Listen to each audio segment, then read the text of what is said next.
और आज सुबह के लेकिन फ्यूचर्स वापस दबाव में आ गए हैं। तो नेट कुछ ज़्यादा बदला नहीं है।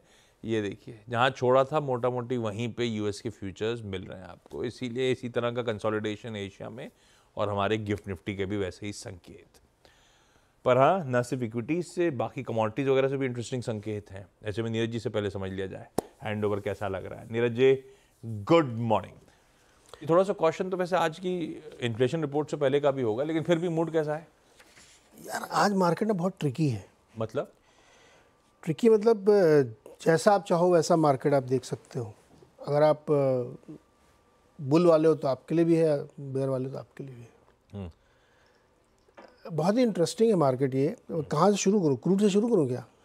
सबसे बड़ा क्यू तो आज क्यूट है। क्रूड 70 के नीचे आ गया है। मुझे अच्छा नहीं लग रहा वो। मुझे बिल्कुल नहीं अच्छा लग रहा। तो कह रहे हैं जैसे हेडलाइन लाइन में कि बहुत अच्छा इकोनॉमी के लिए, ग्लोबल डिमांड और उसके लिए बहुत ही खराब मामला हो रहा है। तो $69 का क्रूड, जो लोग खुश हो रहे होंगे ना देख के बहुत गिर गया इंडियन मार्केट चलेगा, आप गलत फहमी में है।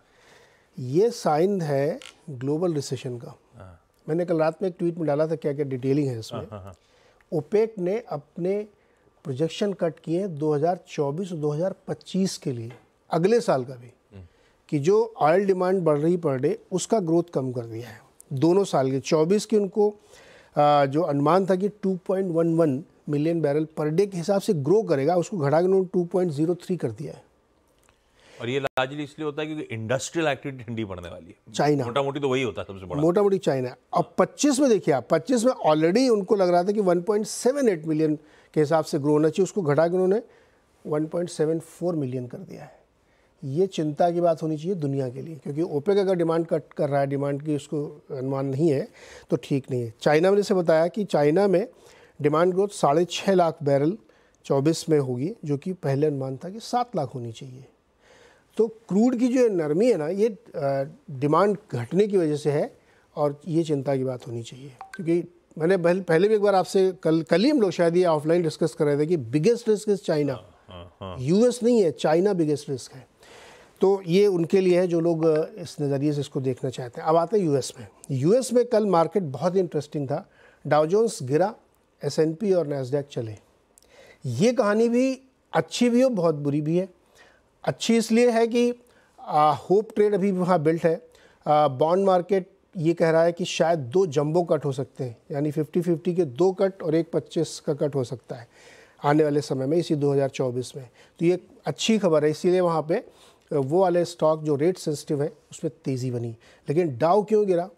बैंकिंग सेक्टर कल पूरा गिरा है और JP Morgan, bank of America सब गिरे हैं वहाँ पे, क्योंकि फेड ने कैपिटल रिक्वायरमेंट बढ़ा दी है। उन्होंने प्रपोज किया था इसको 1 साल पहले, अब वो तारीख आ रही है कि आप कोई शॉकर आइस के लिए अपने पास एडिशनल कैश रखिए। शॉकर का डर है उनको। एग्जैक्टली। तो बैंकिंग स्टॉक्स कल गिरे हैं। और आपको बताऊँ, वहाँ अमेरिका में पढ़ा मैंने, देखा कि LI फाइनेंशियल करके एक कंपनी है जो ऑटो लेन की सबसे बड़ी कंपनी है, उसने तो वार्निंग सिग्नल दे दिए हैं कि कंजम्पशन डिमांड गिर रही है। तो भारत में ही नहीं कम गाड़ियाँ बिक रही, वहाँ भी। सो पॉइंट मेरा ये है कि एक तरफ होप ट्रेड है कि रेट कट होगा और उससे बड़ी तेज़ी होगी, इसलिए मार्केट गिर नहीं रहा है। दूसरी तरफ डिमांड की सीरियस कंसर्न है चाइना से लेकर अमेरिका तक। और बाकी तो मैंने लिख ही दिए कि JP मॉर्गन, गोल्डमैन सैक्स, ये सब लिख रहे हैं कि इनको थोड़ा सा डर लग रहा है। तो दोनों लोगों के लिए मार्केट में जैसा आप प्रभु देखी मूरत तैसी जाकी रही भावना जैसी, तो आपकी जैसी भावना है मार्केट वैसे देखिए। लेकिन कंसर्न है और सीरियस कंसर्न है। China is the biggest risk. उनको डर लग रहा था JP मॉर्गन और किसको?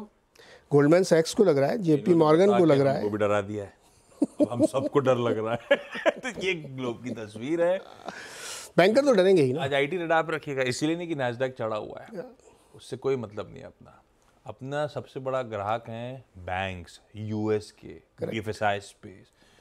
बैंक्स को लेकर कंसर्न्स, कोई शॉकर का डर, एडिशनल कैपिटल रिक्वायरमेंट्स, ये अच्छा नहीं। अब लॉजिकली चले नहीं चले बात अलग है, लेकिन फंड जो माहौल है वो गड़बड़ा रहा है। लेकिन जेब में पैसे होते तो आप ये सब चीज़ें नहीं देखते हो। चलिए, ये है ग्लोब का हैंडओवर जो थोड़ा दिक्कत भरा, लेकिन ये हम 2 दिन से चल इसलिए रहे थे क्योंकि ग्लोबल सपोर्टिव था और कुछ तो था नहीं।